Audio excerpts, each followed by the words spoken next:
राष्ट्रीय छावा संघटनेचे प्रदेश उपाध्यक्ष ॲडव्होकेट योगेश पवार यांनी सोलापूर शहरातील अत्यंत अनियमित, अपुऱ्या आणि दूषित पाणी पुरवठ्याबाबत कोर्टात जाण्याचा इशारा दिलाय। राष्ट्रीय छावा संघटनेचे प्रदेश उपाध्यक्ष ॲडव्होकेट योगेश पवार यांनी सोलापूर शहरातील अत्यंत अनियमित, अपुऱ्या आणि दूषित पाणी पुरवठ्याबाबत महापालिका आयुक्तांकडे लेखी तक्रार दाखल करून तातडीने कारवाई करण्याची मागणी केली आहे।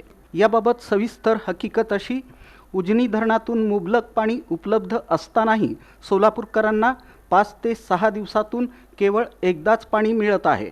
सार्वजनिक आरोग्याच्या निकषानुसार प्रत्येक नागरिकाला आवश्यक प्रमाणात स्वच्छ पाणी मिळणे अपेक्षित असताना प्रत्यक्षात अनेक भागांमध्ये गंभीर पाणी टंचाई निर्माण झाली आहे।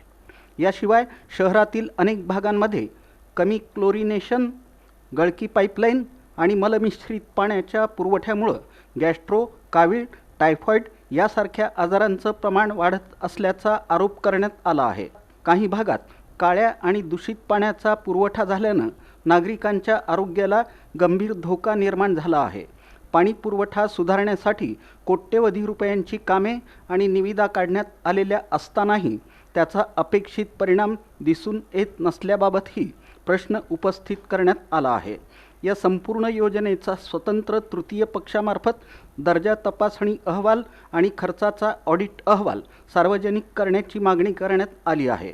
ॲडव्होकेट योगेश पवार यांनी महापालिका प्रशासनाला 15 दिवसांचा अल्टिमेटम दिला असून या कालावधीत नियमित आणि स्वच्छ पाणी पुरवठा सुरू न झाल्यास सोलापूर महापालिकेच्या विरोधात उच्च न्यायालयात अथवा जिल्हा न्यायालयात जनहिताच्या दृष्टीने कायदेशीर कारवाई करण्यात येईल असा इशारा दिला।